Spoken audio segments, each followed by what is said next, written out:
maneno haya ni maneno yapi? Tumishi ametuambia haya, njoni tusemezane. Tukiwa na dhambi tunakwenda kwake, maana zile dhambi ambazo tunafanya zimetulisha nyuma. Lakini tunaposema maneno haya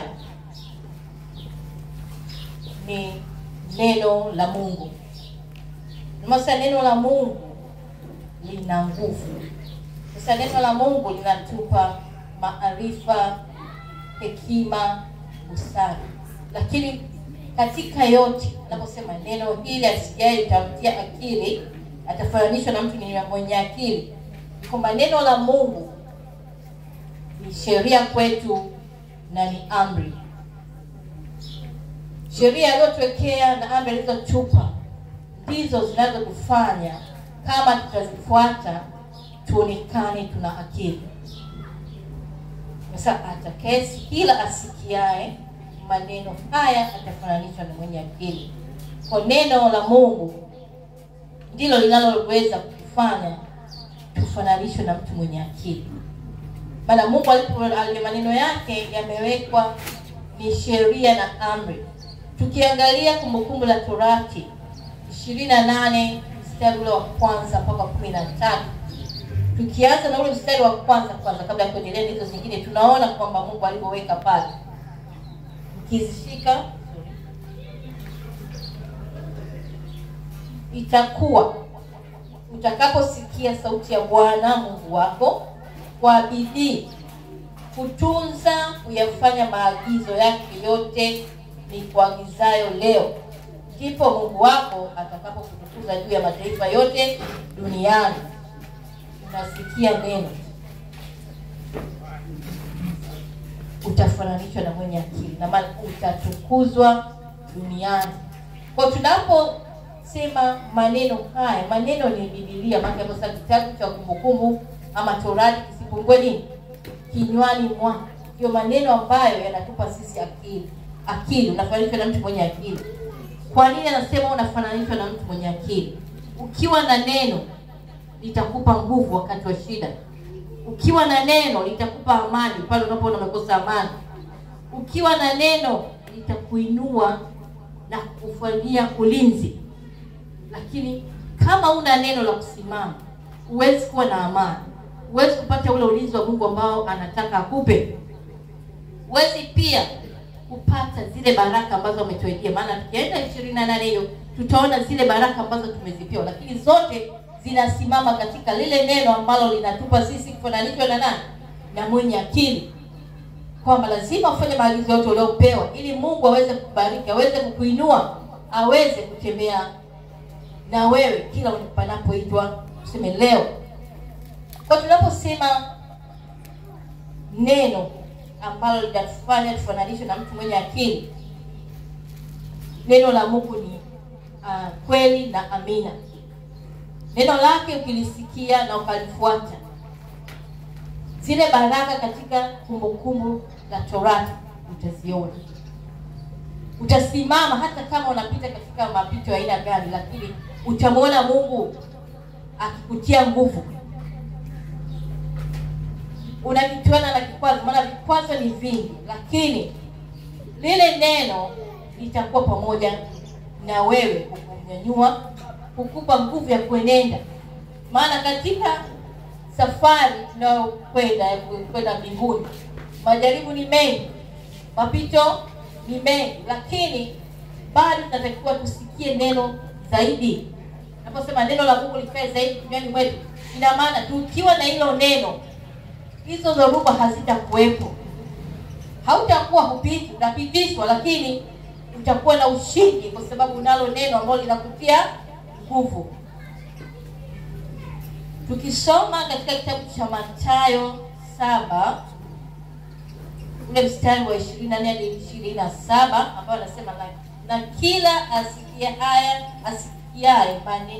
maneno yangu na kuyafanya, na mtu mwenye akili atafananishwa na mtu mwenye akili aliyejenga nyumba yake juu ya mwamba.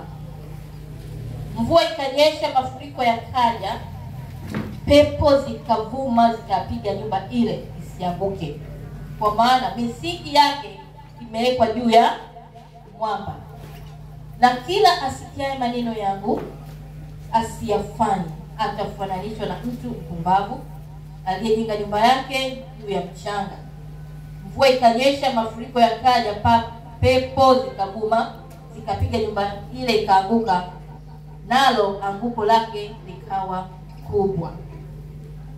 Bado tunarudi kwa maneno linalotupa nini? Linatufananisha tufanane na mwenye akili. Hapa natumia mfano wa kusikiza neno, ambaye mtu anafananishwa na mtu aliyejenga juu ya mwamba. Wewe ni mwamba. Na wewe unasema mwenye mtu aliyejenga, wewe mwenyewe ni mwamba. Kwa nini unasema wewe mwenyewe ni mwamba?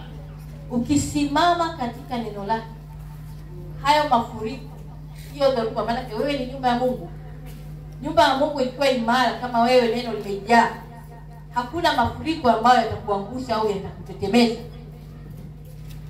Tumesema neno pale hatutii, lakini mara nyingi nyumba zetu zimeanguka, maana sisi ni nyumba ya Mungu. Tumeanguka na mafuriko kwa sababu ya kulitii neno la Mungu. Utii ndio umeleta maanguko yote, mpaka tunashindwa kufananishwa na mtu mwenye akili. Tunakwenda kwa akili zetu. Tulipokuwa sheria amri 10 za Mungu, usiue, usizini, usiibe, usitamani, ilikuwa ni amri lazima tufanye. Utake usitake. Lakini kwa sababu hatujatii, tumekwenda kwa njia zetu. Sasa tumefananishwa na nyumba iliyojengwa chini ya juu ya mchanga. Dhoruba ikija unaondoka mzima, yaani anguko linakuwa ni kubwa. Lakini kama tunasimama katika ile neno, hata hiyo dhoruba ikija itakushingisha, lakini bado utaonekana ni imara. Mtu mwenye neno la Mungu amejenga kwenye msingi imara. Hata asikie maneno na gani hayatamuumiza moyo. Maana anasema yuko Mungu ambaye ndio msemaji mwisho. Unajipa neno ambalo linaendelea kukutia nguvu. Utapita kila aina ya dhoruba, lakini Mungu hatakuacha. Maana atakupa njia ya kutokea kupitia neno lake.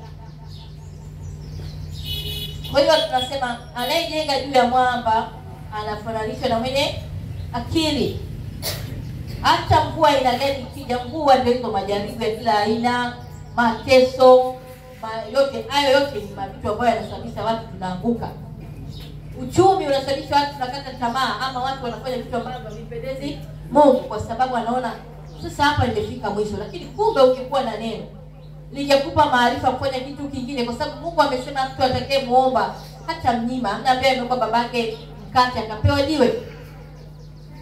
Na subira pia unasema inavuta nini? Maana kila jambo Mungu analijibu kwa wakati wake. Kwa unapoendelea kuomba, pale panapozidi kuwa pagumu ndio majibu yanakaribia, lakini mara nyingi inafika tunakata tamaa. Tunapishana na nini? Na yale majibu ambayo Mungu wakati huo alikuwa ameshaandaa. Kwa haya mafuriko ambayo ni tabu, shida, kukata tamaa, kutokuamini, basi na sasa nimeomba sana, mbona sipokei? Tayari pale umeshatoka kutokuamini. Lakini Mungu anasema niaminini, waaminini manabii zake. Tunaambiwa kuna manabii, tunaambiwa kuna moja, kuna mitatu. Sasa mbona haijatokea? Wakati wa Bwana hujafika, unaanza kukata tamaa. Hilo tayari linakuwa ni furiko. Maana unapokata tamaa unaondoka kabisa kwenye uwepo wa Mungu. Kwa lile neno la Mungu ambalo unalisikia, unaliona kama sasa halina tena nguvu kwako, unaanguka. Na sasa unapoanguka kunakuwa shida mara mbili. Maana wanasema inakuwa anguko kubwa mno. Kwa lazima tusimame katika neno. Maana anasema ukiyasikia maneno haya, wewe ni nyumba ya Mungu, wewe ni mwamba imara. Simama, usitetereshwe na jambo lolote. Yawe ni mapito ya aina gani, mwambie Mungu wewe anaweza. Tukisoma kitabu cha Yoshua, sasa ninataka sikia maneno haya yatafananishwa. Yoshua 1:5-9 anasema hapata kuwa na mtu ambaye ataweza kusimama mbele yako. Nitasoma moja tu na tutaendelea hizo zingine. Kwa nini anasema hapata kuwa na mtu ambaye ataweza kusimama mbele yako? Mstari mwingine amesema uwe na moyo, uwe hodari na shujaa, utende sawa sawa na sheria kitabu cha Torati kisiondoke kinywani mwako. Anarudia tena, uwe hodari, usiogope wala usifadhaike. Haya tunaendelea sasa tena, ndio maneno yenyewe Mungu anatuambia tukiyasimamia tutafananishwa na nini? Na mwenye akili. Anaposema hapata kuwa na mtu atakayesimama mbele yako. Kwa nini unaogopa jaribu? Kwa nini unaogopa mafuriko ya uchumi? Mafuriko ya gani? Maana Mungu amesema hakuna atakayekuwa mbele yako. Hata hayo majaribu hayawezi kuwa mbele yako kwa sababu yuko Mungu ambaye ni mkubwa anayeweza kuyaondoa. Ndio maana sasa unapata akili kupita neno Mungu amesema. Ni nini kitakachoweza kukufanya wewe ushindwe kuvuka hilo jaribu? Kwa maneno yanatupa nini? Nguvu na ujasiri kuenenda. Na bado anasisitiza uwe hodari na shujaa. Umeshasema wewe ni mwamba. Mwamba huwa hautikisiki. Unakuwa unatakiwa uzidi kuwa nini? Hodari na shujaa. Hodari katika kutafuta uso wa Mungu. Hodari katika kulisoma neno la Mungu, maana jinsi unavyopitishwa Mungu naye anakukuza zaidi kupitia neno lake. Maana unazidi kwa na hili litakuja na hili litakuja, na maana linazidi kujenga kuwa zili nini? Imani. Na inapokuwa imani ndani yako, ina maana nani atasimama mbele yako? Hata kama ni adui afika pale amepanga njia zake, atabadilisha. Maana anaona mbona kila nikimwambia neno hili halimuumizi. Mbona nikimfanyia jambo hili yani yuko pale pale. Ndio anasema wewe ni mwamba imani, ama anasema kisiki cha mpingo. Lakini anasema utende sawa sawa na sheria yake. Mungu ametokea sheria. Sasa tunarudi kwenye kumbukumbu la Torati. Sheria alizotuwekea tukizifuata tutakula mema ya nchi. Atatubarikia tuingiapo, tutokapo. Atatuwekea ulinzi. Maana ukiwa na ulinzi nani atakuwa mbele yako? Tunaona na wakati wa Musa alipoambiwa kwamba kama nilivyomlinda Musa nitakuwa pamoja na wewe. Kwa maana kwamba neno lake likikaa kwetu sisi tunapata akili ya kuenenda sawa sawa na mapenzi yake. Kwa tunapata ulinzi, tunapata kuwa jasiri, hodari. Lakini zaidi ya yote ni kwamba kitabu cha Torati kisiondoke kinywani mwako. Kisipoondoka, maana neno la Torati ni Biblia ambayo imebeba maagizo yote ambayo tunatakiwa tuyatii. Tukiyafanya hayo, hatuwezi kuwa na uoga wa kitu chochote. Tukifuata neno lake, hatuwezi kufadhaika. Sasa tunafadhaika mioyo, tunakata tamaa. Na kukata tamaa ndio inatoka kabisa kwenye mstari, tunaondokana na neno ambalo tunatoka tena mengi kwenye kutii. Sababu ukifadhaika ina maana unaona Mungu hawezi. Unaongea. Ukikata tamaa unaona kwamba Mungu hajafanya, lakini neno lake linatuambia maneno haya yakiwa ndani yetu tutapata nini? Kwamba tutafanyika kwenye akili. Lakini neno la Mungu linatutia akili kwamba katika kulisoma litakupa maarifa, katika kulisoma litakupa hekima ya kuenenda na kila mmoja, litakupa busara pia. Kwa sababu bila kuwa na busara huwezi kuendelea na kukaa katika jamii na watu wengi waliovurugwa na kuvurugika. Sasa kama una moyo ambao hauna neno la Mungu, neno moja tu litakutoa katika mstari uliokuwepo. Wanasema wanadamu wana maneno mengi, Mungu hana maneno isipokuwa na neno yako. Tunapokaa tunaongea mengi, anatutoa katika uwepo wa Mungu sana. Lakini kumbe ungekaa ukasema neno la Mungu lingekupa maarifa mengi ya kufanya usimame imara na zaidi. Na ukawa ni chambo cha kufanya na wengine wakamjua Mungu naye muamini wewe. Sasa sisi je, tumeshakuwa mfano? Maana tunapoambiwa maneno haya ya kale, tunasimama katika utii? Ama ndio sisi na sisi tuko huko tumeshakuwa tunapelekwa na mafuriko kwenye nyumba iliyokuwa na msingi imara? Watu wanajifunza nini kupitia sisi? Maana neno hili likuwapo kwa kupewa akili. Na maana hata mwingine anasema na mimi nataka nikapate kuwa kama fulani. Maana watu wanatamani. Kuna mambo ambayo mtu anafanya, mwingine anaona kwa nini mimi siweza angalau kuenenda vile? Kumbe neno lile likijaa litaweza kufanya mwingine akatoka katika njia ya nini? ya uovu. Maana alikuwa nyingi na wewe unataka kumsemesha, na maana utaongea naye kwa hekima kupitia nini? Neno. Sasa je, haya maneno tumeyasikia mara nyingi, maana sio mageni, lakini bado mafuriko yanatukuta. Tujiulize kwamba mafuriko yanatupigaje kama tunalo neno ambalo ni nguvu. Kwa sababu neno la Mungu ndio taa, ndio nguvu, ndio ulinzi, linainua, linabariki.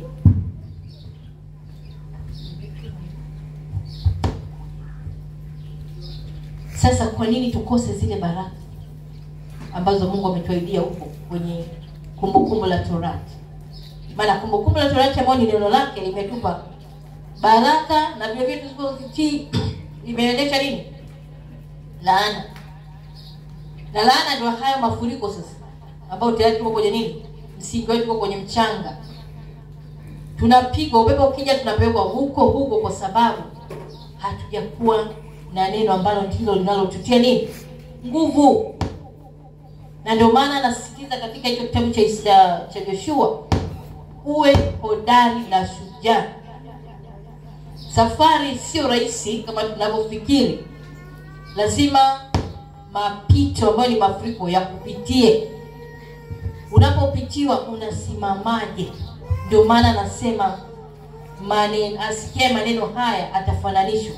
Kwa utakapolisikia lile neno, litakutia nguvu na kufanya yale ambayo unatakiwa kuyafanya. Maana kilichotuangusha katika yote ni utii na kutokuwa nini? Waaminifu wa neno la Mungu.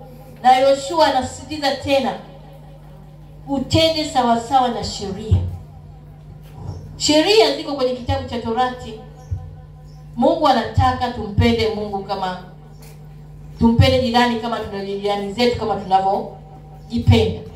Je, tunawapenda kama tunavyojipenda? Maana hapo mimi huwa najiulizaga sana, ni pagumu.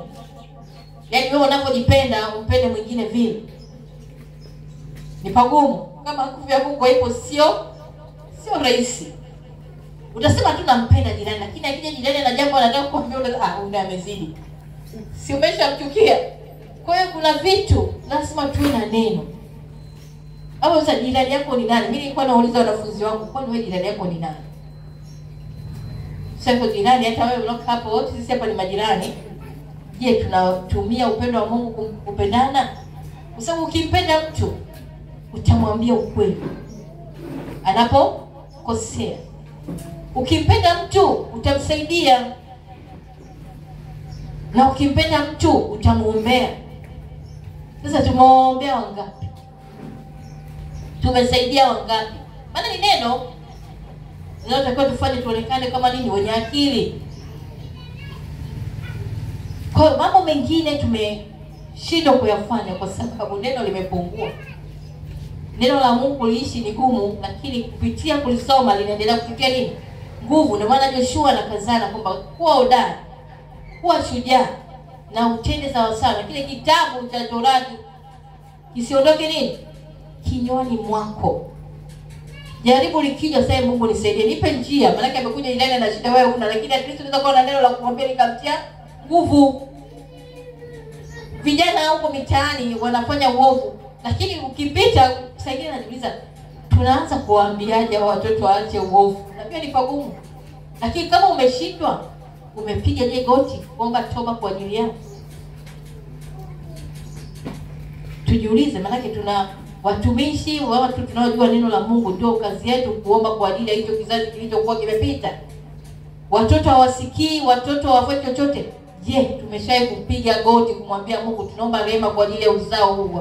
Sasa watoto hao, maana kama hawajakusikia kuna kitu cha kuomba rehema wakabadilika, hawawezi wakafananishwa na mtu mwenye akili.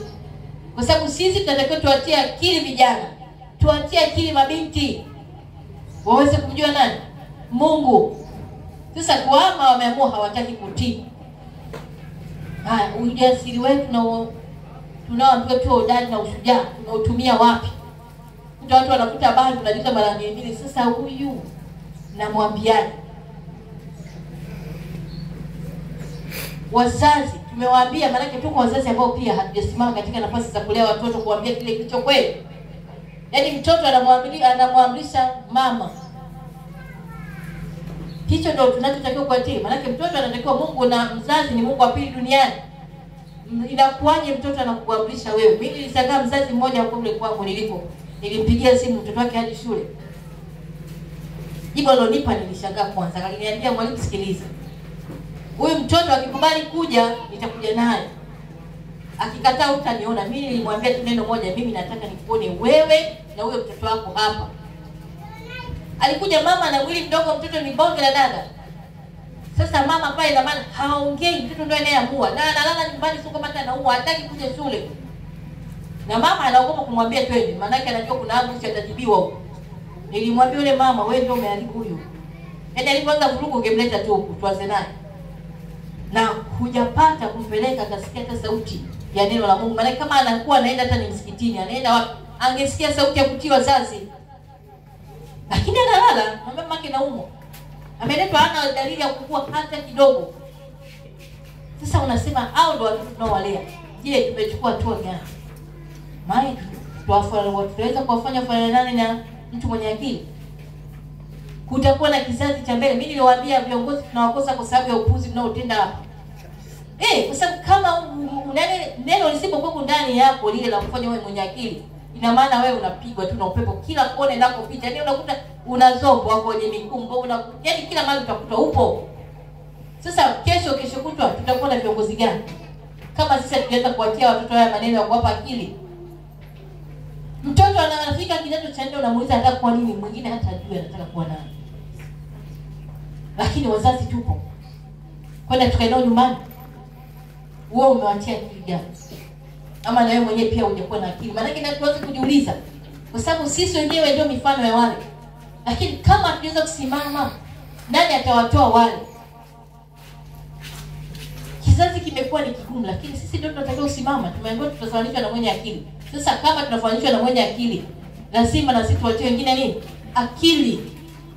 Lakini huwezi kwenda bila kuwa na neno. Maana huwezi kuwa na ujasiri wa kumwambia yule mtu hichi kitu ni kibaya. Unaanzaje? Maana mwenyewe hujajaza nguvu. Maana neno linakutia nguvu na ujasiri, unakwenda unasema hichi sio sahihi. Lakini sasa ni ngumu kwa sababu akija mzazi yenyewe unamuuliza mara mbili. Sasa kweli huyu hapa namsaidia mzazi na msaidia mtoto. Ndio jamii tulionayo. Mzazi anakuambia mimi nimempa hela ameenda shule. Sasa wewe umejua amekuja. Huna ushirikiano hata mwalimu huyo mtoto akiamua haji. Si anajua mzazi haji. Kwa hiyo ina maana sisi ili tuwe wenye akili lazima tuwe na moyo hodari. Na huo hodari sio kwa ajili yetu tu. Tumebeba wengi. Tumebeba watoto, tumebeba taifa, tumebeba kila kitu. Hasa vijana, sasa hatuna vijana, mabinti ni shida. Watu wanataka maisha ya shortcut. Kwenye neno la Mungu hakuna shortcut, ndio maana mafuriko yapo. Mtu anataka tu amke asubuhi aone hela. Hela inakujaje hujafanya kazi? Niliwaambia wazazi nacheza na watoto wenu, mnategemea kwamba kesho na kesho umechoka unasaidiwa na nani?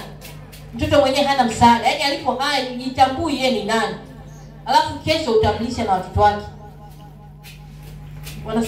Wanasema mchuma janga anakula na wakwao. Sasa niliwaambia mtakula majanga yetu kwa sababu haiwezekani. Yaani mtoto wangu anasoma miaka 4 anatoka 0.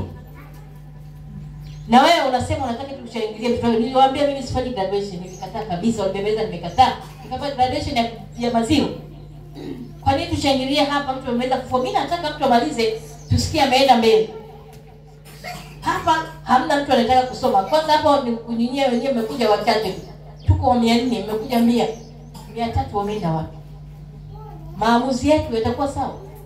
Haiwezi kwa sababu wengine hawapo.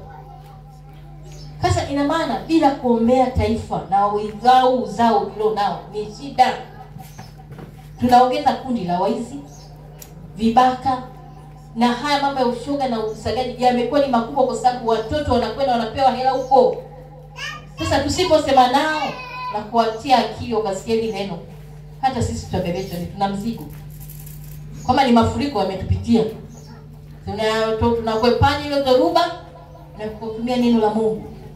Maana ndio litakutupa akili tufanyeje ili tuweze kutoka. Tukirudi katika kitabu cha Wakorintho wa pili ile sura ya 4:14 mpaka 16 mpaka 18, anasema kwa hiyo hatulegei, bali japokuwa utu wetu wa nje unachakaa, lakini utu wetu wa ndani unafanya upya siku kwa siku. Maana dhiki yetu nyepesi iliyo ya muda wa kitambo tu uyatufanye utukufu wa milele uzidio kuwa mwingi sana. Tusiviangalie vinavyoonekana, bali visivyoonekana, kwa maana vinavyoonekana ni vya muda tu, bali visivyoonekana ni vya milele. Sasa tunapokwenda tunaambiwa hatulegei utu wetu, isipokuwa utu wetu wa ndani unaweza unachakaa nje, lakini ndani ukiwa na ile neno unakuwa imara. Na unapokuwa na neno la Mungu unakuwa mpya kila panapoitwa leo. Maana neno la Mungu kila siku ni jipya. Hata kama lilisomwa jana, ukisoma leo litakuongezea kitu kingine, sio kile cha jana tena. Maana haya mafuriko yetu ni ya muda tu, lakini tutakaposimama tutakuja kuona utukufu wake Mungu. Tusimame kwa ajili ya taifa, tusimame kwa mabinti zetu, tusimame katika familia. Maana utii umeondoka kila mahali, na ndio maana hatuwezi kufananishwa na mtu mwenye akili. Tusimame kuombea toba, hasa uzao. Maana mimi nikitazama nafikiria kesho tutakuwa na madaktari gani, manesi gani, mainjinia wapi? Tutakuwa na mavitu yanayoanguka tu. Maana waliokuwepo hawana moyo kabisa. Tunafundisha uzalendo, lakini uzalendo kwa watoto umepotea. Tumeachia uhuru, sijui ni hizo na mtandawazi. Lakini hata wao walikuwa na mtandawazi wenzetu wamesoma, mbona wanafanya mambo makubwa? Kwa nini sisi hatuwezi kuwa? Tuatie watoto wetu akili kwa kuwaombea. Maana kuna mwingine hata kumwambia na Mungu sasa anasikiliza hapo linapita huko. Lakini unapoendelea kuomba, Mungu anafinyanga na kubadilisha kidogo kidogo. Na tuambie wasiangalie sana vitu, maana watu sasa wanataka mambo makubwa ambayo wewe mwenyewe mzazi hujawahi kuonayo. Yeye anayataka. Anayapataje? Wewe mwenyewe umeshindwa, yeye anayapataje kirahisi? Mtu anaamini tulikifanya hapa tapata hapa, wapi? Hamna kitu kama hicho. Hata waliofika huko juu walifanya kazi, walianza kwenye msingi mpaka kawa wamefika kuwa imara. Sasa wenzetu wanafikiri tu kwamba vimewekwa vikabandikwa pale. Kwa lazima tuatie akili. Niliwaambia wazazi waliosoma kwa shida ndio wanaharibu sana watoto. Maana amepata. Sasa tutaku sitaki apitie shida zile zilizopitia. Wewe apitie shida zilizopitia alafu leo uone baadaye inakuwaje. Wazazi wangapi sasa hivi watoto wao wanalazimisha wauze nyumba. Maisha yamekuwa magumu, wameshindwa kujisimamia kwa sababu tumewalea. Hatujawatia akili ya neno la Mungu. Maana neno la Mungu likisema asiyefanya kazi asile, ina maana hata kama na kila kitu nyumbani lazima afanye. Kesho na kesho kutwa sipo, ina maana atafanywa na nani? Mnamwachia mali hata kusema kutengeneza kimeharibika kitu hawezi. Ndio maana nyumba nyingi sasa unakuta wazazi walikufa wanauza tu. Mwisho wa siku hana time mwenyewe pa kukaa. Ameuza nyumba ya urithi yako, amekosa pa kukaa. Afu unasema sasa huyu ana tatizo gani? Ina maana kwamba amejenga, wazazi walijenga kwenye msingi ambao ni mchanga. Maana watoto tunapowalea ndio tunajenga ule msingi imara. Lakini tukiwalea mwisho wa siku wanapeperushwa huko na mafuriko. Sasa kama sisi hatujasimama, tunaambiwa tuyashike haya maneno, tuyasikie, kufananishwa na mwenye akili. Lakini kufananishwa huku lazima tutii. Na kutii huku ni sisi na vizazi vyetu. Sisi tumekuja hapa kanisani tunasikia neno la Mungu. Watoto tumewaacha nyumbani. Wanalisikia wapi neno? Ukirudi nyumbani una muda, maana unapambana na vitu vingine. Sasa analisikia wapi hilo neno? Kwamba anatakiwa simame kama mwenye nini? Kwenye kuwa mwamba imara.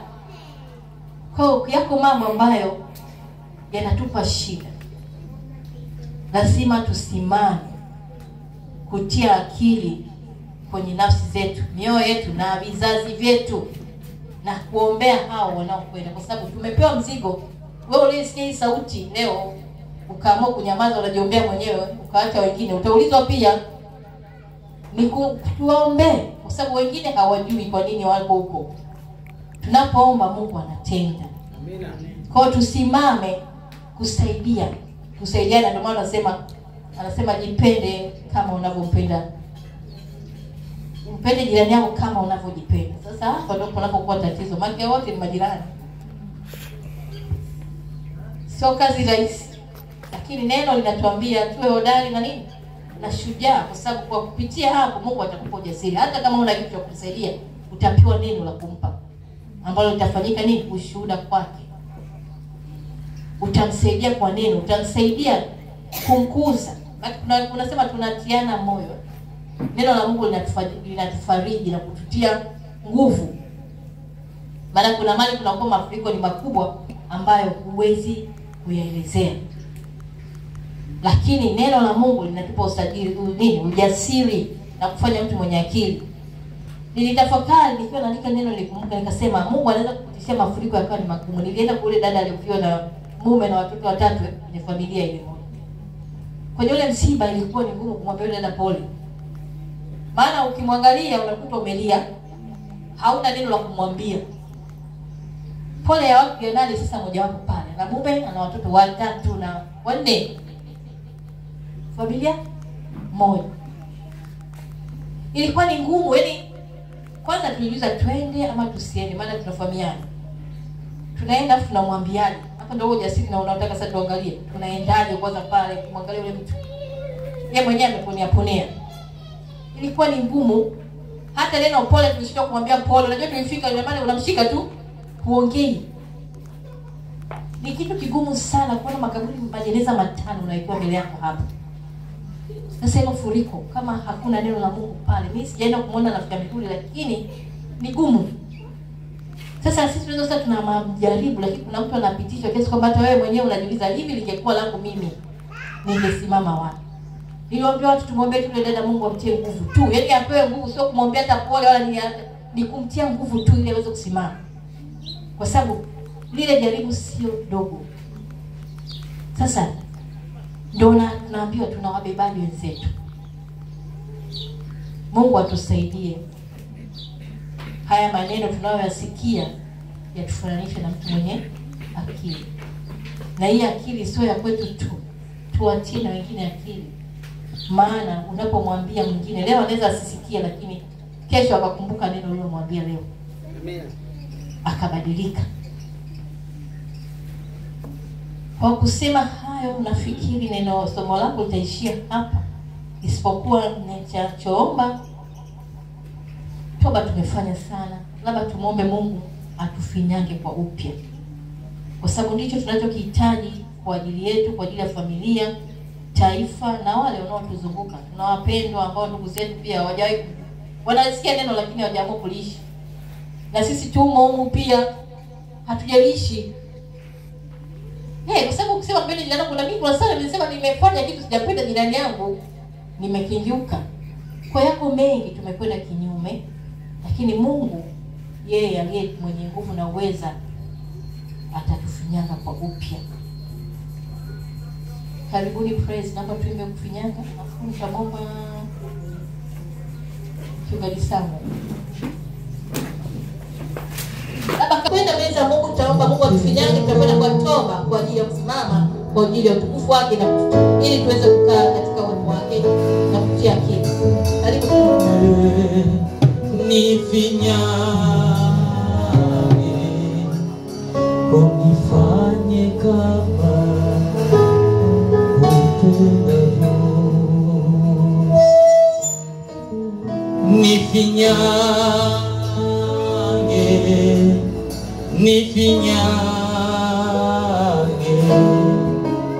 unifanye kama upendavyo, nifinyange Yesu,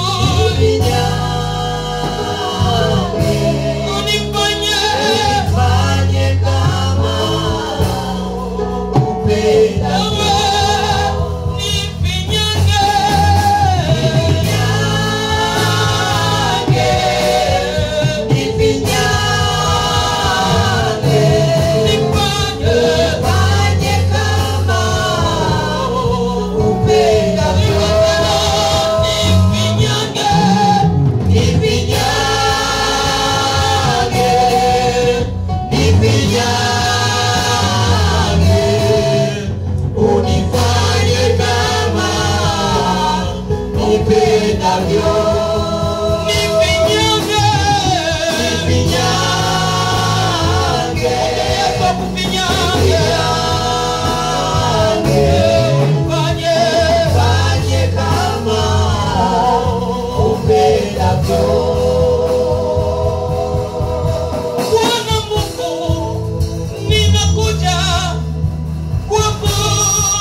Umetoka nyumbani kwako kwa ajili ya Mungu.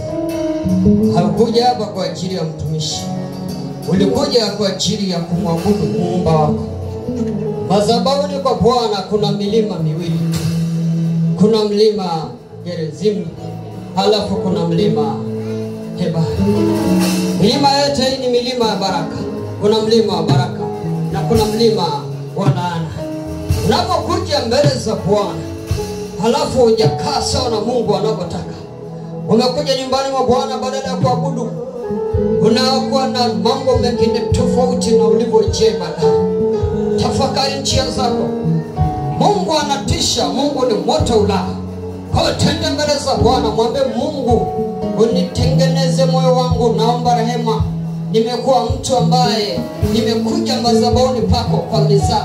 Nimekuja, lakini kuja kwangu ni kama nimekuja kutalii. Sijaja kwa ajili ya kuabudu. Nimekuja kwa ajili ya kufanya mambo fulani. Omba rehema kwa Bwana. Mwambie Mungu akusamehe. Wale wote ambao wamezoea wakija imani mwa Bwana, wanakaa kule nje kupiga story, wanakaa kule nje kufanya mambo mengine tofauti na ibada. Mbinguni si poa. Nasema mbingu zimechafukwa. Tuombe rehema kwa ajili ya lile jambo. Mwambie, sema Bwana Yesu, nimekuja kwako. Laana imeniandama kwenye maisha yangu kwa sababu nimesimama tofauti na neno lako. Nimeenenda tofauti na sheria zako. Bwana Yesu, siku hii ya leo nimekata shauri. Nimeamua moyoni kusimama upya. Hivyo nisamehe, nitakase Bwana Yesu. Unirehemu Bwana Yesu. Nimekutenda dhambi, naomba unisamehe. Nitakase Bwana Yesu. Nimekuwa mtu ambaye sio mtii wa neno lako, lakini asubuhi ya leo nimeamua mwenyewe toka moyoni mwangu kurudi upya mbele zako Yesu. Kama mwana mpotevu, unisamehe Yesu. Unitakase Yesu. Unirehemu Yesu. Unioshe kwa damu yako. Damu yako ya thamani Yesu. Ishuke juu yangu, kwenye moyo wangu, kwenye nafsi yangu. Nitakase Yesu. Unirehemu Yesu. Nioshe na damu yako. Nimekutenda dhambi, nikapungukiwa na utukufu wako. Nimejaa mizaa. Nimekuja imani mwako. Sijatii sheria, sijatii neno lako, sijatii madhabahu. Yesu, nisamehe, nitakase, nisafishe. Nenda mbele za Bwana. Kaombe, omba, mwambie Mungu nisamehe. Baba, katika jina la Yesu, ni kanisa lako Bwana. Tumekuja imani mwako. Tunaungama dhambi zetu sisi kwa sisi. Kama neno lako lisema ndio wasi ya kwamba maneni dhambi zenu ninyi kwa ninyi. Basi tumekuja kwako Bwana. Katika jina la Yesu Kristo. Wasamehe vijana ambao Mungu wanakuja imani mwako, lakini hawajui ya kwamba wewe Mungu wetu ni moto ulao. Tumekuja nyumbani mwako badala ya kukuabudu wewe, tumekuja kwa ajili ya vikao. Wengine wamekuja kwa ajili ya kutalii kanisani, wengine wamekuja kwa ajili ya kukutana na mtu fulani. Hawajaamua ndani ya mioyo yao kuja kukuabudu wewe, lakini asubuhi ya leo Mungu tunanyenyekea kwako, tunakaribia kwenye kitu cha neema kwa ujasiri, ili tupate neema ya kutusaidia. Yesu, tusamehe watu wako, tumekosa baraka nyingi kwa sababu ya ukaidi wetu. Neno lako linasema tukikubali na kutii tutakula mema ya nchi, bali tukikukataa na kuasi, upanga wa Bwana utakuwa chini yetu. Nasi tunatubu Bwana, maana pale ambapo tumeenda tofauti na neno lako, tumeenda tofauti na maagizo ya madhabahu, tumeenda tofauti na agizo la neno lako, uturehemu Bwana Yesu. Tunakutana dhambi Yesu, rehema Yesu, rehema Yesu. Tunaomba rehema, utusamehe Bwana, utakase na damu yako, usamehe watu wako, usamehe Bwana wa majeshi. Samehe mkutano huu, samehe kina baba hawa, samehe kina mama hawa, samehe mkutano mzima, samehe Jehova Shama.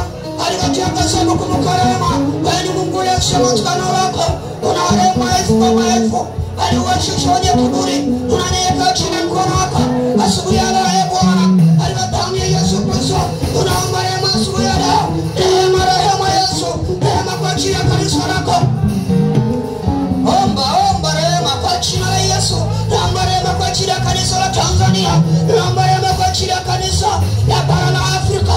Naomba rehema kwa ajili ya kanisa la bara la Asia. Naomba rehema kwa ajili ya kanisa la bara la Ulaya Yesu. Naomba rehema kwa ajili ya bara la Ulaya Bwana. Naomba rehema kwa ajili ya bara lote. Bara yote matano Mungu. Baba tuomba kwa jina lako. Tumetukaribisha jina lako. Tumekuwa watu wenye mizoa. Lakini asubuhi ya leo Mungu, tumekuja mbele zako. Uturehemu watu wako, tuoshe na damu yako. Tunaomba uturehemu, utusamehe Bwana, utusafishe Yesu. Ni wakati ambapo Mungu tumeamua kwa mioyo yetu kuja mbele zako. Urehemu Yesu, rehemu watu wako, urehemu watu wako. Tumeomba Bwana wa majeshi, unasema katika neno lako, watu wangu walioitwa kwa jina langu watakapojinyenyekesha na kuacha njia za mbaya, wewe utasikia maombi yao.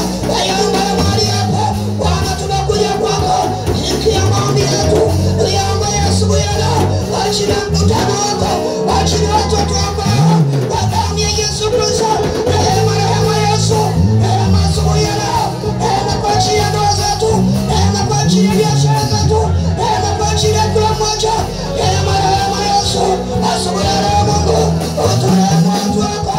Damu ya Yesu Kristo inaenda na mema, ulifanya habari asubuhi ya leo, ikatutakasa Yesu.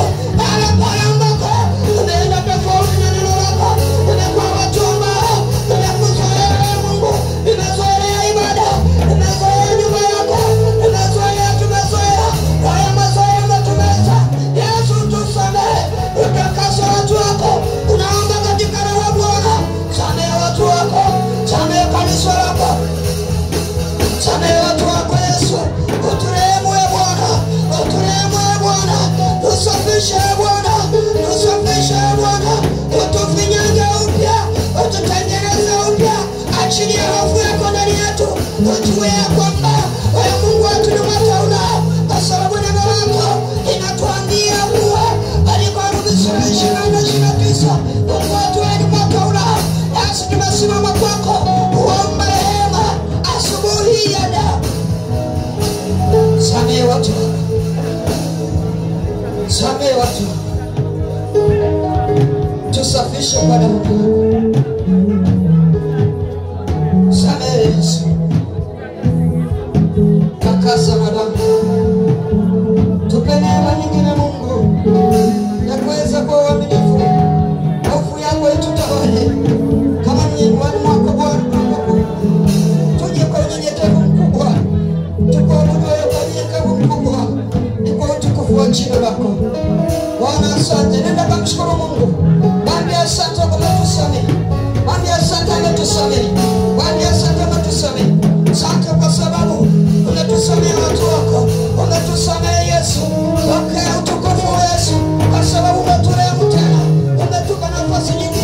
sifa na heshima